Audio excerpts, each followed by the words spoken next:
세계 민담 이야기 이스라엘 편. 한국 서쪽을 지나 중국을 지나서 인도를 지나면 중동 지역이 나옵니다. 이란, 이라크, 이집트, 요르단 부근에 이스라엘이라는 자그마한 나라가 있습니다.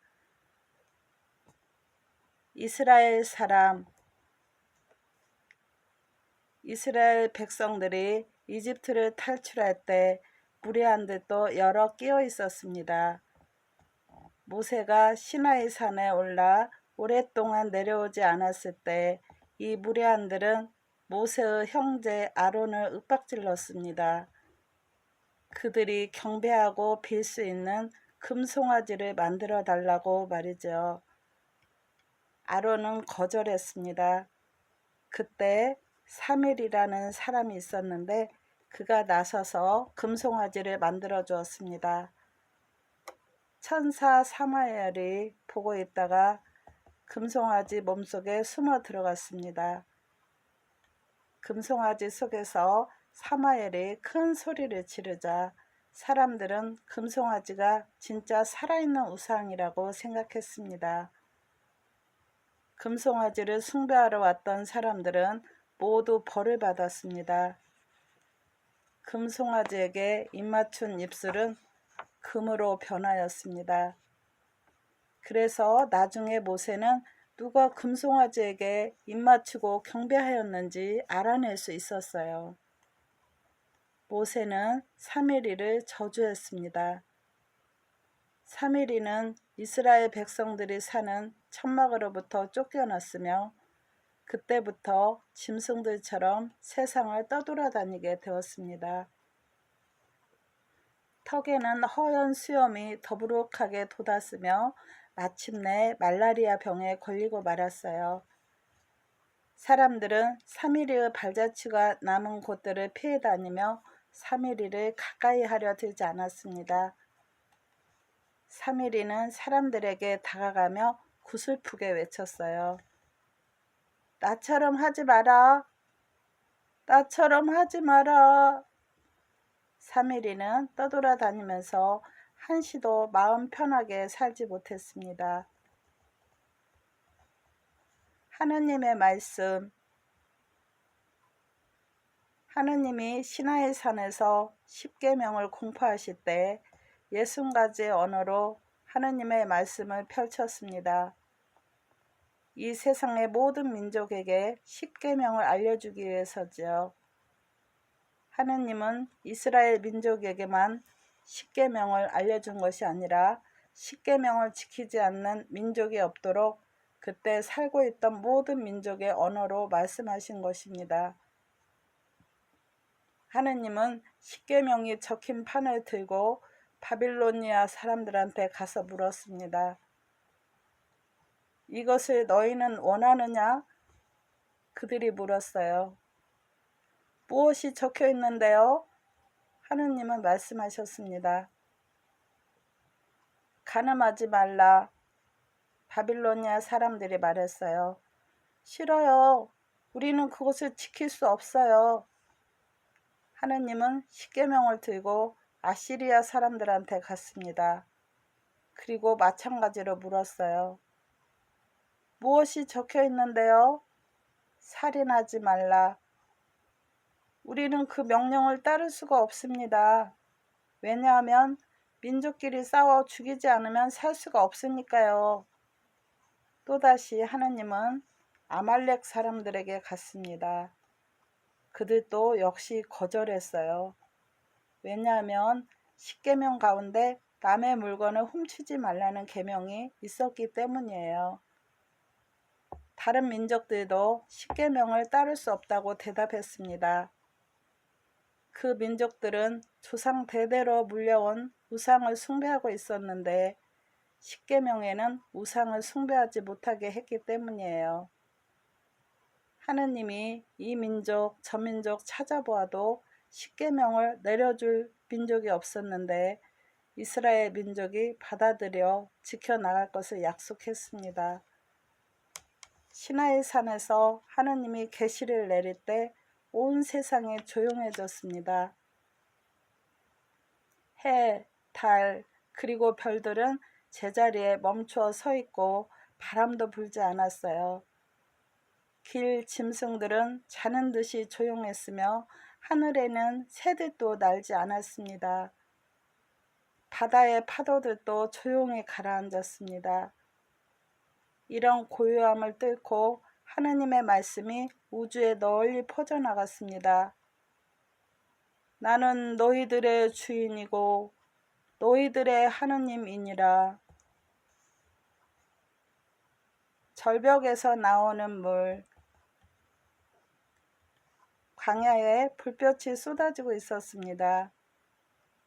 사람들은 물을 찾아 나섰어요. 그러나 아무도 샘이나 개울을 찾지 못했습니다. 사람들은 목마름을 참을 길이 없어 떼를 지어 모세에게 몰려들어 시원한 물을 먹게 해달라고 애원했습니다. 모세는 하느님에게 다가가 어찌하면 좋을지 기도했습니다. 그때 하느님이 대답했습니다. 절벽한테 말하라. 물을 달라고. 모세는 절벽을 두드리기 위해서 지팡이를 높이 쳐들었습니다. 그러자마자 물 몇 방울이 솟아나왔어요. 모세는 화가 나서 절벽에게 말하였습니다. 몇 방울의 물을 가지고 누구를 먹이란 말이냐? 갓난아이를 먹일 것이냐? 목마름으로 죽어가는 사람들을 먹일 것이냐? 모세는 안타까운 심정으로 두 번째로 절벽을 모질게 때렸습니다. 그런데 절벽에서 피가 솟구쳤습니다. 모세는 하느님에게 말하였습니다. 보십시오. 당신이 말씀하신 절벽에서 오직 피만 솟아나오지 않았습니까? 이 일을 어찌하오리까? 하느님이 절벽을 불러 물었습니다. 절벽아, 너는 왜 피를 흘리느냐? 절벽이 대답했어요. 모세가 저를 2번이나 때렸지 뭡니까? 그래서 하느님이 모세에게 말했습니다. 모세야, 너는 왜 절벽을 때렸느냐? 나는 너에게 분명히 말해주었느니라. 절벽을 때리지 말고 절벽에게 말을 하라고 말이다. 하느님이 절벽에게 명령했습니다. 그러자 절벽에서 나온 피가 샘물로 변하였습니다. 그 물은 모든 사람들이 목을 축이고 짐승들까지 마시고도 남았습니다. 모세의 죽음. 모세가 죽을 때가 다가온 것을 느끼자 율법서를 13개 만들었습니다. 12개는 백성들에게 나누어 주고 13번째 것을 상자에 넣어 보관해 두었습니다. 만약에 12개가 분실되거나 잘못되면 보관된 율법서를 보고 바로잡도록 그렇게 한 것이죠. 드디어 죽을 날이 되었습니다. 모세는 스스로 하느님에게 찾아가 말하였어요. 하느님, 저의 날이 다가왔습니다. 제가 죽더라도 그날 위대한 사람이 죽었다고 하는 불명예를 남기고 싶지 않았습니다. 모세가 눈을 감아야 할 즈음에 하느님은 모세의 영혼을 부르셨습니다. 내가 모세에게 준 나의 영혼이여, 나는 너를 120년 동안 모세의 몸과 함께 하도록 해 주었다. 이제는 끝날 때가 되었도다. 모세에게서 떠나라. 어서 주저하지 말고. 그러자 영혼이 애원했습니다. 세계를 창조하신 하느님, 당신은 모든 정신의 으뜸이시며 영혼의 주인이심을 잘 알고 있습니다. 당신은 저를 창조하시어 모세의 영혼으로 120년 동안 함께 가도록 하셨습니다. 영혼이 깃드는 육체 가운데 모세만큼 순수한 육체가 또 있을까요? 저는 모세를 사랑합니다. 저를 모세와 떼어놓지 말아 주십시오. 하느님은 다시 말했습니다. 어서 올라오너라. 나는 너를 가장 높은 하늘로 데리고 가려 한다. 너는 나의 권자 옆에 머물도록 하여라. 하늘나라의 천사들과 함께. 드디어 하느님은 죽음의 천사 가브리엘에게 모세의 영혼을 거두어 드리도록 명령하였습니다. 그런데 가브리엘이 머뭇거렸어요. 하느님, 당신께서 원하시는 천사를 보내심이 마땅하오나 저는 제 손으로 모세의 영혼을 거두고 싶지 않습니다. 이에 하느님은 죽음의 천사에게 모세의 영혼을 데려올 것을 다시 명령하였습니다. 이때 모세가 하느님을 만나 뵙고 말하였습니다. 사랑하는 하느님, 저의 마지막 간청입니다. 저를 죽음의 천사에게 인도하지 말아 주십시오. 죽음의 천사가 저에게 가까이 오지 않도록 해 주십시오. 전능한 하느님은 생각하였습니다. 너의 간청을 들어주마. 내가 너와 함께 하리라. 그리고 내가 너의 장례를 치러줄 것이다. 그 말이 끝나자마자 하느님은 모세 가까이 가서 입을 맞추었습니다. 입맞춤하여 모세의 영혼을 거두어 드린 것입니다.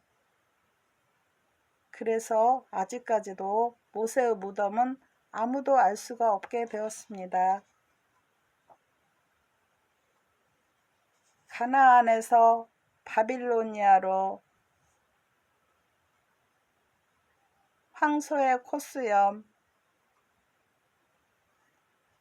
모세가 죽고 모세의 성실한 부관인 여호수아가 후계자로 임명되었습니다. 여호수아는 무척 힘이 세었습니다. 하느님은 여호수아의 힘과 용기를 신뢰했습니다. 그래서 여리고를 징벌하러 나가게 되었어요. 그런데 어려운 일이 생겼습니다. 여호수아가 타고 갈 만한 것이 없었어요. 모든 동물들이 여호수아의 무게를 버티지 못하고 주저앉아 버린 것입니다. 말도 당나귀도 털썩 무릎을 꿇어서 앞으로 나갈 수가 없었어요. 그때 어떤 사람이 여호수아에게 힘센 황소를 갖다 주었습니다.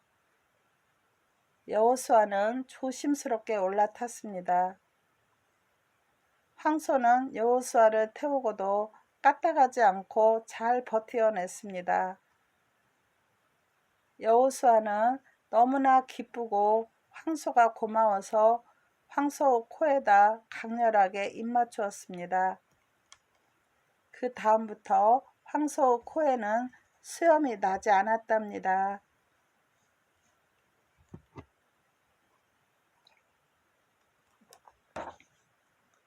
붉은 몸의 다윗. 이새는 무척 아름다운 시녀를 데리고 있었습니다. 하루는 이새가 그 시녀한테 오늘 밤에 자기와 함께 잠자리에 들자고 꼬드겼습니다. 그러나 시녀는 주인 아주머니의 마음을 상하게 하고 싶지 않아 고민하다가 마침내 주인 아주머니에게 고백했습니다. 그와 동시에 아름다운 시녀는 좋은 꾀를 하나 생각해냈어요. 오늘 밤 제가 주인 아저씨의 방에 갈게요. 불을 끄고 나서 아무도 모르게 방문을 조금 열어놓겠어요. 그때 주인 아주머니가 몰래 들어와 저 대신 침대에 누워 계세요. 그렇게 되면 우리 세 사람은 죄를 짓지 않을 수 있을 거예요. 이세 부인은 이 꾀를 받아들였습니다. 모든 게 계획대로 진행되었어요. 이새는 아름다운 시녀가 자기 곁에 있는 줄 알고 붉게 타오르는 불꽃처럼 옆에 놓은 사람을 사랑해 주었습니다. 바로 그날 밤 일로 이새 부인은 아이를 갖게 되었는데 그 아이는 불꽃처럼 온몸이 붉었습니다. 그 아이가 바로 다윗이었습니다. 다윗이 하루는 양을 치고 있었어요. 양들의 뒤에서 천천히 걷고 있던 다윗은 광야 한가운데 커다란 황소 한 마리가 잠자고 있는 것을 발견했습니다. 다윗은 커다란 황소 위로 올라갔습니다. 황소는 자기 몸 위로 무엇이 기어오르자 잠에서 깨어나 움직였어요. 다윗은 황소 뿔을 잡고 하늘을 향해 빌었습니다. 사랑하는 하느님, 저를 황소 등에서 내려만 주신다면 하느님을 위해 황소 뿔처럼 높은 궁전을 지어드리겠습니다. 하느님은 어떻게 했을까요? 하느님은 사자 한 마리를 내려보내 주었습니다. 황소는 사자를 보자마자 겁에 질려 두 무릎을 꿇었답니다. 사자는 모든 동물의 왕이었거든요. 다윗이 황소가 무릎 꿇은 사이에 내려오긴 했으나 사자를 보고 부들부들 떨었습니다. 그래서 하느님은 사슴 한 마리를 보내주었어요. 사자는 사슴을 보자 잡아먹으려고 그 뒤를 쫓아 뛰어갔습니다. 다윗은 시편에도 그 고마움을 적었어요. 자비로우신 하느님은 저희를 사자의 입으로부터 구해주시고 황소의 뿔로부터 지켜주시니 찬미하리라 찬미하리라. 다윗이 하루는 거미들이 거미줄을 치며 집을 짓는 것을 보았어요. 다윗은 얕잡아 보며 말했습니다. 하느님 아버지, 당신이 창조하신 저 거미가 도대체 무슨 소용이 있을까요? 거미는 1년 내내 줄을 쳐서 집을 짓고 살지만 아무짝에도 쓸모가 없으니 말이에요. 사람들한테 아무런 이득이 되질 않아요. 하느님은 다윗의 얕은 마음을 꾸짖었습니다. 사랑하는 다윗아, 너는 이 보잘것없어 보이는 조그만 생명을 무시하고 얕잡아 보는구나. 명심해라. 언젠가는 너가 거미의 도움을 받을 날이 올 것이다. 그리고 세월이 흘렀습니다. 사울왕이 다윗을 뒤쫓을 때 다윗은 아둘람 동굴에 숨었습니다. 그때 하느님은 거미를 보내주었습니다. 거미는 동굴 입구에 거미줄을 촘촘히 쳐서 깨끗하게 막아버렸습니다. 뒤쫓아오던 사울왕은 동굴 입구에 쳐진 거미줄을 바라보며 말했습니다. 이 동굴에는 사람이 들어가지 않는 게 분명하다. 만약 이 안으로 사람이 들어갔다면 이 거미줄이 찢어져 있을 테니까 말이다. 그리고 사울은 다른 방향으로 다윗을 잡으러 갔습니다. 다윗이 동굴 밖으로 나와 거미줄에 있는 거미를 보고 입맞추며 말했습니다. 거미야, 너는 나의 생명을 구해준 은인이다. 너를 창조해 주신 하느님도 찬양하고 너도 찬양한다. 하늘에 계신 하느님 아버지, 당신의 창조는 위대합니다. 당신의 모든 행위는 하나도 버릴 데가 없나이다. 다윗의 죽음. 다윗 왕은 하느님에게 기도했습니다. 하늘에 계신 하느님 아버지, 부디 저의 죽을 날을 알려주소서. 하느님은 기도를 듣고 말했습니다. 살과 피를 버리고 죽게 되는 날을 사람들에게 알리지 않는 것이 나의 책임이니라. 저의 죽을 날은 언제쯤이겠습니까? 사람이 죽을 날이 언제쯤인지도 알려줄 수 없느니라. 그러하오나 가르쳐 주십시오. 하느님도 더 이상 물리치지 못하여 알려주었습니다. 너는 안식일 날 죽게 되느니라. 다윗은 이 말을 듣고 안식일이 돌아오기만 하면 십계명을 열심히 외며 하느님의 말씀을 공부했습니다. 왜냐하면 십계명을 공부하는 사람에게는 죽음의 천사가 접근할 수 없기 때문이에요. 이윽고 다윗의 영혼이 하늘로 올라가야 할 날이 다가왔습니다. 죽음의 천사가 다윗을 데리러 하늘에서 내려왔으나 다윗에게 접근할 수가 없었어요. 다윗의 입은 열심히 하나님의 말씀을 외우고 있었기 때문입니다.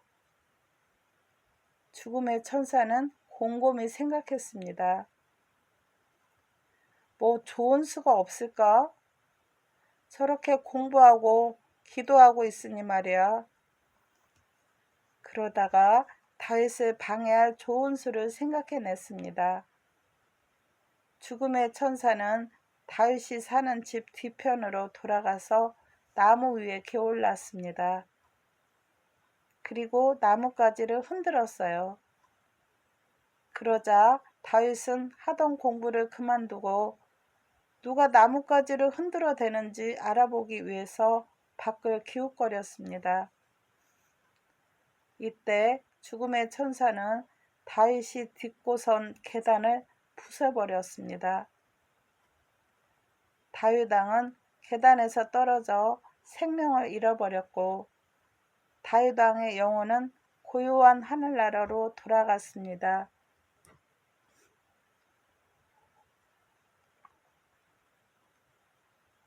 우에 있는 형제. 두 아들이 살고 있었는데 아버지로부터 농과 밭을 유산으로 물려받았습니다. 형제는 유산을 공평하게 나누어 가졌습니다.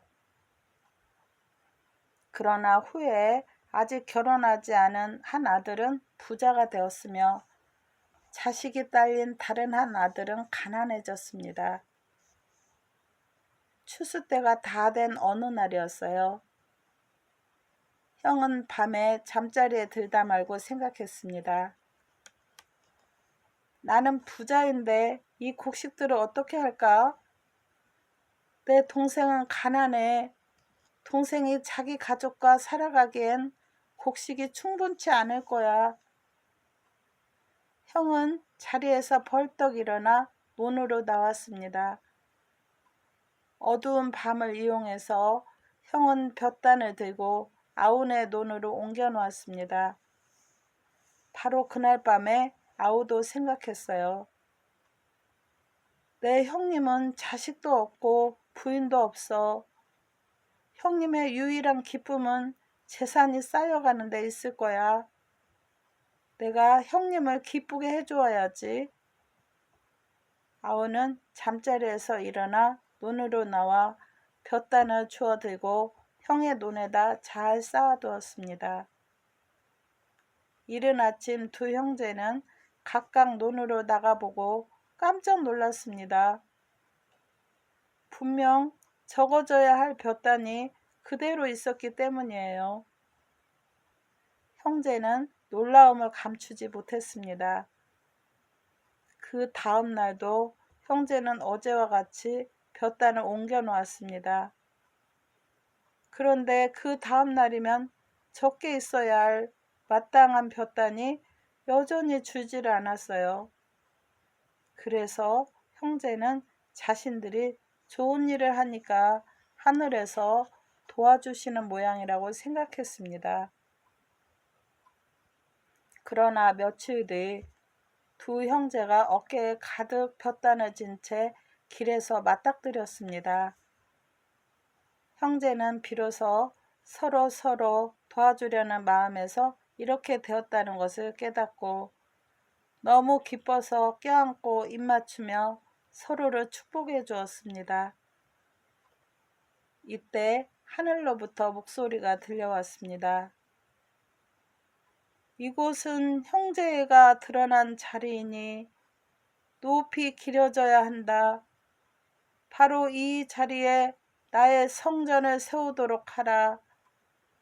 형제의 성전을.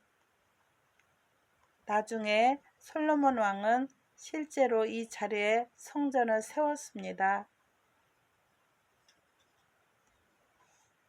솔로몬과 이집트의 왕. 솔로몬이 성전을 지으려고 했을 때 솔로몬은 이집트 왕 느고에게 부탁했습니다. 이 성전을 지을 때 필요한 일을 모두 알고 있는 유능한 일꾼들을 보내주십시오. 그러면 제가 이집트의 왕이 정한 만큼의 보수를 지불하겠습니다. 파라오는 모든 마술사, 점성술가, 천문학자들을 불러 모았습니다. 그리고 그들에게 명령을 하였어요. 하늘의 별을 보고 오래 죽어야 하는 사람들을 골라다오. 그들은 이집트 왕이 시키는 대로 했습니다. 이집트 왕은 뽑힌 사람들을 솔로몬 왕에게 보내면서 말하였습니다. 이 사람들이 당신이 원하던 사람들입니다. 이 일꾼들을 거두어 주시면 그들은 열심히 당신의 성전을 지을 것입니다. 솔로몬 왕은 이집트에서 온 일꾼들을 바라보았어요. 그때 솔로몬 왕은 거룩하신 하나님을 통해서 일꾼들이 오래 살지 못할 것을 알아차렸습니다. 이집트 왕 느고는 오래 살지 못할 일꾼들을 솔로몬 왕에게 보내서 그들이 죽으면 손해배상을 청구하려고 했던 것입니다. 솔로몬 왕은 서둘러 이집트 일꾼들에게 장례복을 입히도록 하였습니다. 이집트 일꾼들은 장례복을 입은 채 이집트로 돌아가게 되었습니다. 솔로몬 왕은 이집트 왕에게 이렇게 전하였습니다. 이집트에는 무덤과 장례복이 없는 모양이죠. 당신은 일꾼들을 이스라엘 땅에서 죽게 하려고 보냈습니까? 만약 이집트에 장례복이 없어서 그러하다면 여기 모두 장례복을 입혀서 보내드리오니 이 일꾼들을 이집트 땅에다 묻으십시오. 솔로몬의 말에 파라오는 크게 놀랐습니다. 참으로 놀랍도다. 이스라엘 왕 솔로몬의 가슴에는 하느님의 지혜가 있도다. 솔로몬과 유령. 솔로몬 왕한테 아픈 사람들이 몰려왔습니다. 솔로몬 왕이시여, 왕께서는 모든 사람 가운데 가장 지혜로운 분이십니다. 예루살렘을 지배하시고 성전도 지으셨습니다. 그러나 우리같이 아픈 사람들이야 몸을 치료할 곳이 없는 마당에 그런 것이 다 무슨 소용이 있겠습니까? 도와주십시오. 우리를 불쌍히 여기십시오. 그리하여 솔로몬 왕은 유령들을 불러들여서 말했습니다. 유령들아 들어라. 해변가 티베리아라는 마을에 가면 샘이 있느니라. 그 샘물은 여느 다른 샘물처럼 매우 차다. 너희들은 지금 땅속 깊이 들어가 이 샘물을 뜨겁게 데워라. 유령들은 솔로몬 왕을 두려워했습니다. 그들은 서둘러 샘물로 달려갔어요. 그리고 물속 깊숙이 들어가 샘물을 병 고치기에 알맞도록 따뜻하게 했습니다. 그리하여 샘에서 따뜻한 물이 솟아나왔어요. 이것이 유명한 병 고치는 온천으로 다리 아픈 환자, 나병 환자들이 많이 찾아왔습니다. 솔로몬 왕이 유령들을 시켜 샘물을 따뜻하게 만들 무렵 왕은 유령들을 기머거리로 만들었습니다. 왜냐하면 나중에 솔로몬 왕이 죽은 후에 그 소문이 유령들의 귀에 들어가면 유령들이 솔로몬 왕을 무서워하지 않게 되어 따뜻한 물이 솟아나오는 샘물을 차가운 물이 솟는 샘물로 바꾸어 버릴 것이기 때문이었습니다. 솔로몬 왕이 죽었습니다. 그러나 유령들은 왕의 죽음을 알 수가 없었어요. 유령들은 솔로몬 왕이 언제까지나 살아서 예루살렘의 왕으로 앉아 있는 걸로 알았습니다. 이렇게 유령들의 솔로몬 왕에 대한 두려움과 존경심이 사라지지 않아 오늘날까지 샘물은 환자를 고치는 유명한 온천으로 남아 있습니다. 돌이 된 2마리 새. 하루는 솔로몬 왕이 궁전 문 앞에 앉아 있을 때 왕 뒤로 새 2마리가 날아와 서로 사랑을 속삭이며 놀았습니다. 수컷이 솔로몬 왕 가까이 가다 말고 암컷에게 물었습니다. 저기 앉아있는 사람이 누구지? 암컷이 대답했어요. 모든 사람 가운데 가장 현명하신 왕이시지요. 저기 있는 아름답고 화려한 성전을 지으신 분이기도 하고 온 세상이 그분을 칭송하고 존경해요. 수컷은 시기심과 조롱기 섞인 투로 말했습니다. 뭐? 저 사람이 영웅이라고? 난 내가 하려고만 한다면 날개짓으로 저 궁전을 허물어 버릴 수도 있다고. 암컷은 수컷의 말을 듣고 귀가 번쩍 뜨여 활기차게 말했습니다. 우와, 그럼 당신의 힘을 보여주세요. 솔로몬 왕은 새가 말하는 것을 알아듣고는 매우 화가 났습니다.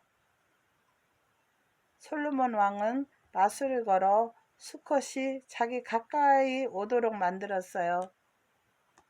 수컷은 왕 앞에 오자 부들부들 떨면서 빌었습니다. 저를 용서해 주세요, 대왕님.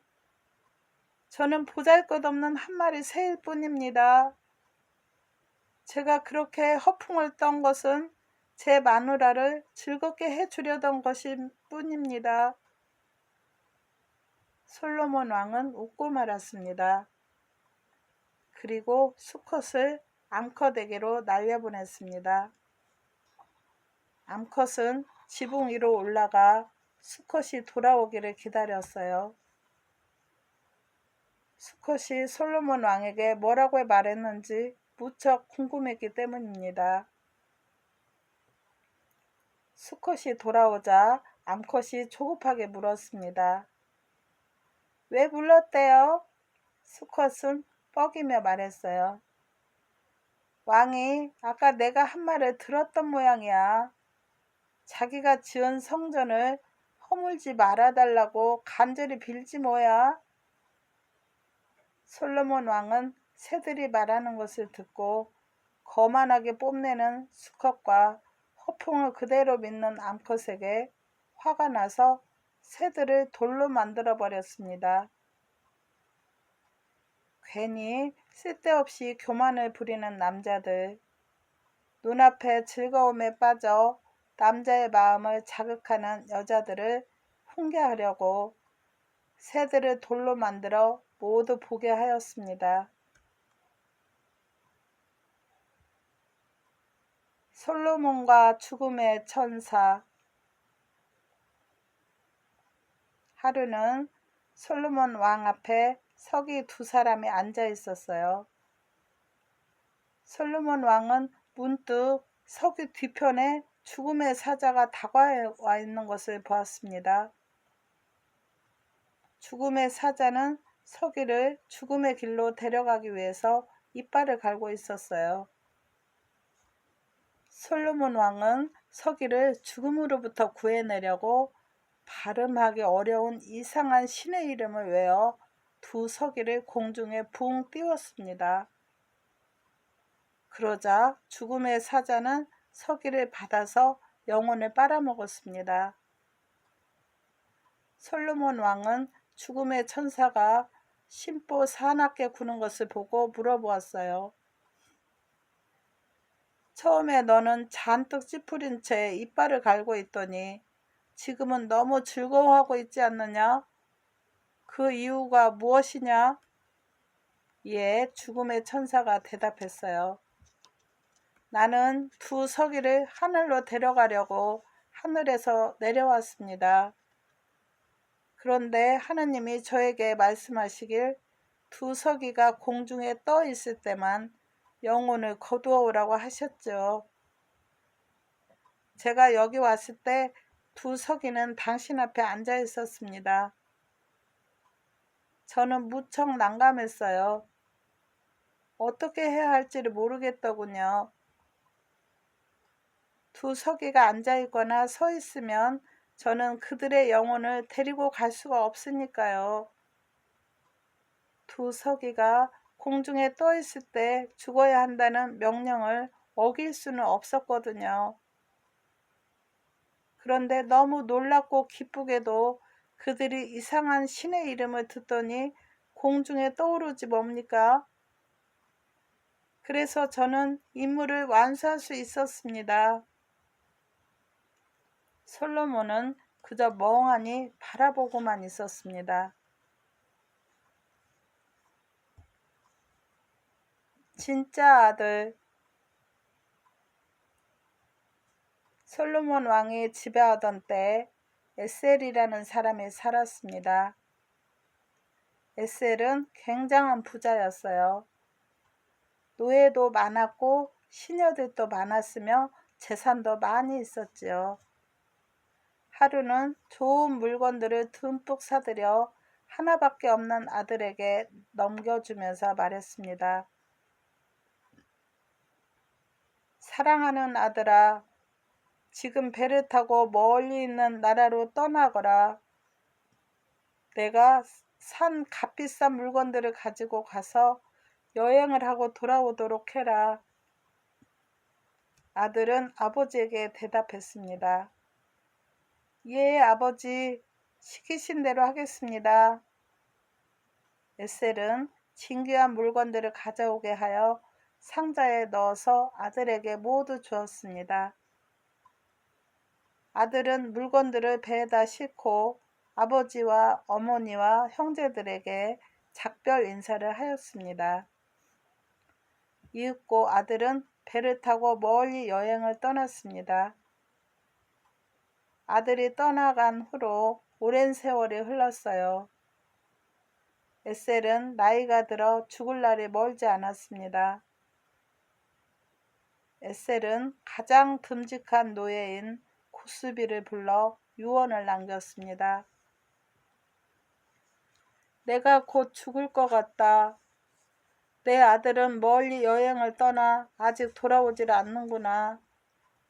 그래서 내가 가진 모든 재산을 너에게 넘겨주겠으니 내 아들이 여행에서 돌아올 때까지 잘 간수해 두었다가 돌려주도록 해라.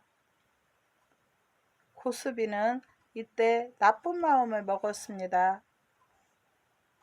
주인님이 저를 이토록 믿어주시니 무슨 말을 해야 할지 모르겠습니다. 주인님의 말에 따르도록 하겠습니다.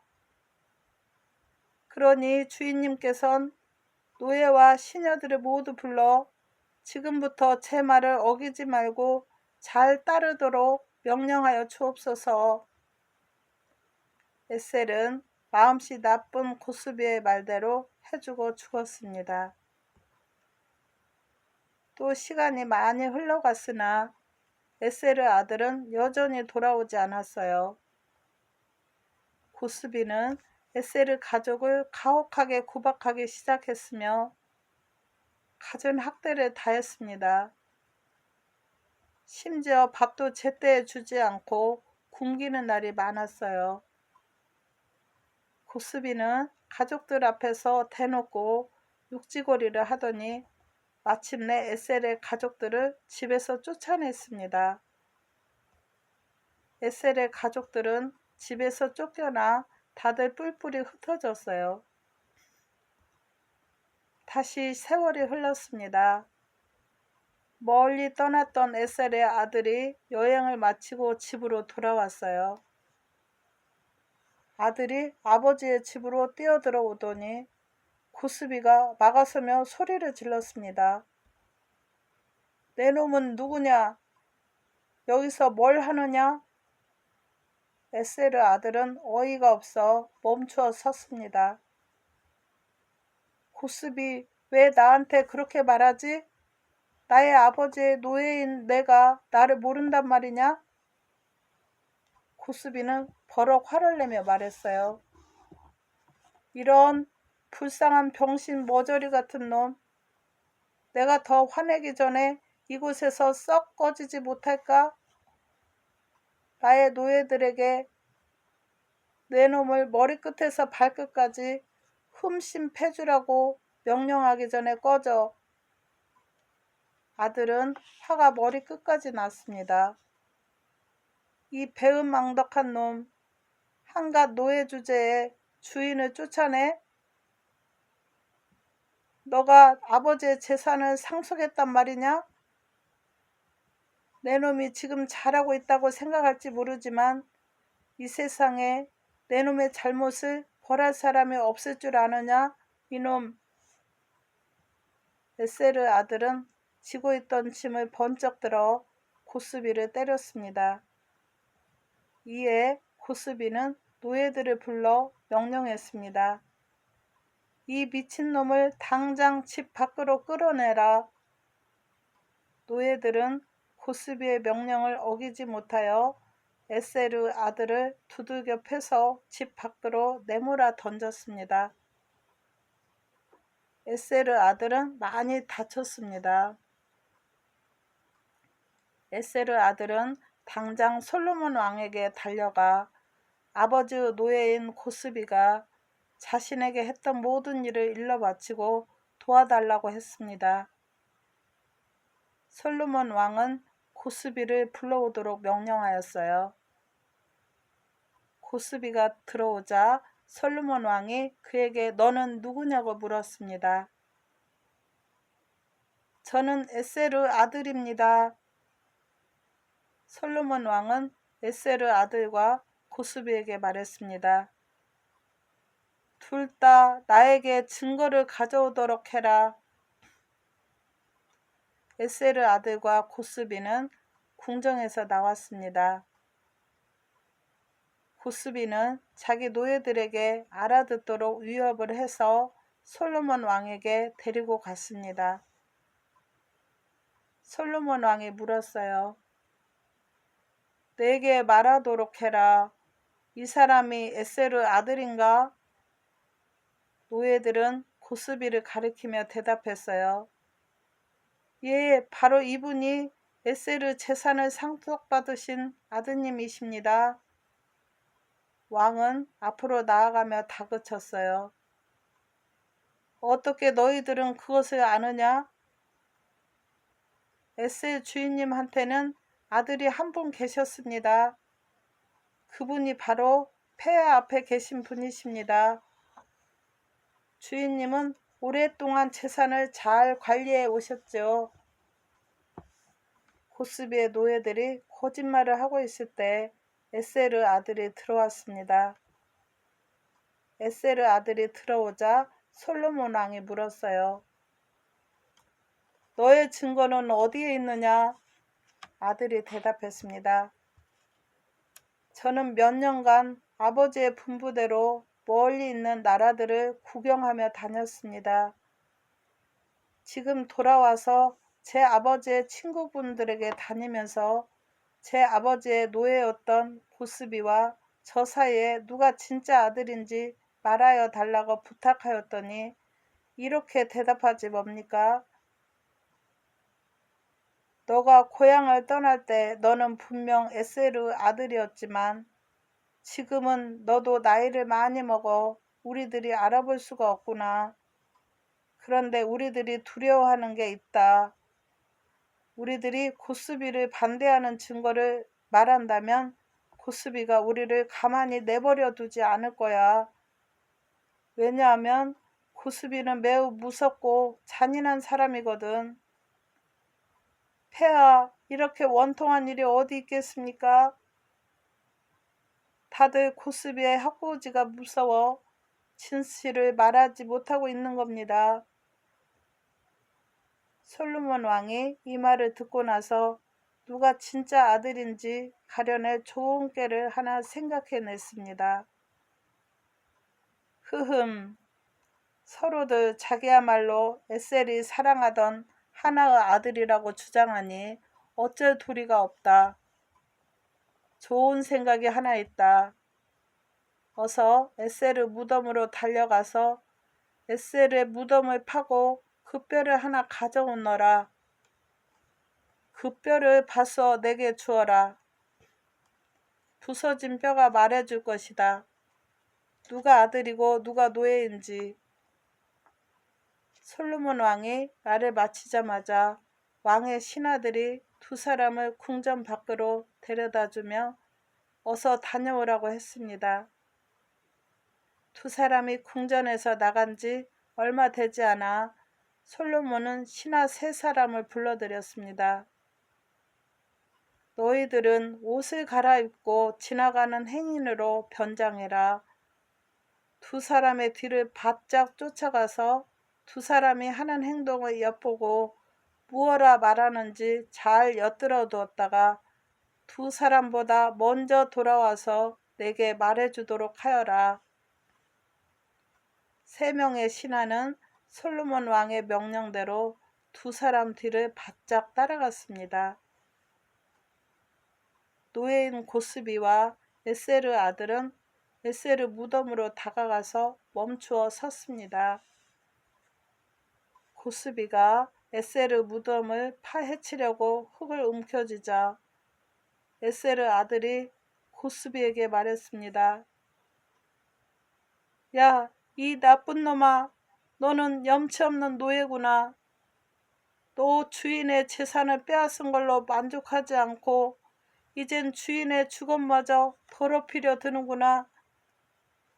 고스비는 에세르 아들들에게 입에 담지 못할 욕설을 퍼부어대며 마구 삿대질을 했습니다. 에세르 아들은 대꾸도 하지 않고 먼저 솔로몬 왕한테 돌아왔습니다.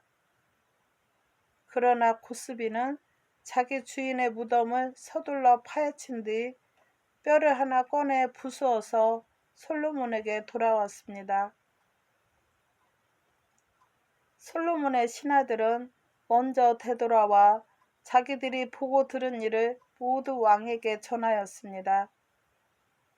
솔로몬 왕이 에세르 아들에게 물었어요. 내게 가져오라고 명령했던 뼈는 어디 있느냐? 에세르 아들은 대답했습니다.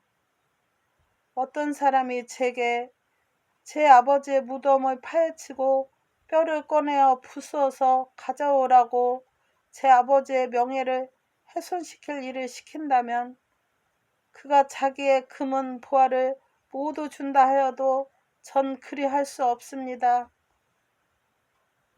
솔로몬 왕은 주위의 신하들에게 말했습니다. 이 두 사람 가운데 누가 하나님의 말씀인 어버이를 잘 섬기라는 말을 잘 따르는 사람이라고 생각하는가? 지금 눈앞에 있는 이 사람의 말을 듣지 않았느냐? 어버이의 명예를 돌보지 않고 부유해지기를 바라느니 먹을 게 없도록 가난해도 어버이를 섬기려는 이 사람이 진짜 아들이다. 자기 어버이를 존경하는 아들은 유산을 받아 마땅하고 사악한 노예는 벌받아 마땅하다. 그러나 솔로몬 왕은 이번 실험으로 만족하지 않았습니다. 솔로몬 왕은 자기가 내린 판정을 어느 누구도 의심하지 않고 받아들이게 되기를 원했습니다. 그래서 왕은 의사를 불러 에세르 아들과 노예의 살을 찢어 피를 내도록 명령했습니다. 의사가 시키는 대로 하고 나자 왕이 고스비에게 먼저 말했어요. 너의 주인의 부러진 뼈를 들어 너가 흘린 피 속에 집어넣어라. 고스비가 그대로 하자 왕이 계속 명령했습니다. 모든 사람들이 볼 수 있도록 뼈를 높이 들라. 고스비가 뼈를 높이 들자 사람들은 모두 놀랐습니다. 뼈에 노예 고스비의 피가 전혀 묻어있지 않았던 것입니다. 뼈는 이전대로 그냥 하였습니다. 그 다음에 솔로몬은 에세르 아들에게 아버지의 뼈를 그의 피 속에 담갔다 꺼내라고 명령했습니다. 에세르 아들도 솔로몬 왕이 시키는 대로 했습니다. 그러자 뼈가 붉게 물들었습니다. 모여섰던 사람들은 이것을 보자 더 의심할 수가 없었어요. 저 사람이 에세르 아들임이 틀림없다. 에세르 혈육인 게 분명해. 그리하여 에세르 아들은 아버지의 재산을 모두 되찾게 되었습니다. 그는 고스비를 불러 말했어요. 나는 너의 죄를 용서하고 자유롭게 해주려고 한다. 그러나 한 가지 조건이 있다. 나의 어머니와 형제들을 찾아서 나에게 데려다 다오. 고스비는 감사의 눈물을 흘리면서 에세르 가족을 찾으러 나갔습니다. 에세르 아들과 한 약속을 지켰습니다. 에셀은 고스비를 용서하고 많은 보물을 준 후 자유롭게 해주었습니다. 고스비는 다른 도시로 떠나 남은 생애를 착하게 살았습니다. 감사합니다. 항상 평안하시고 행복하세요. 구독과 좋아요는 위로가 됩니다.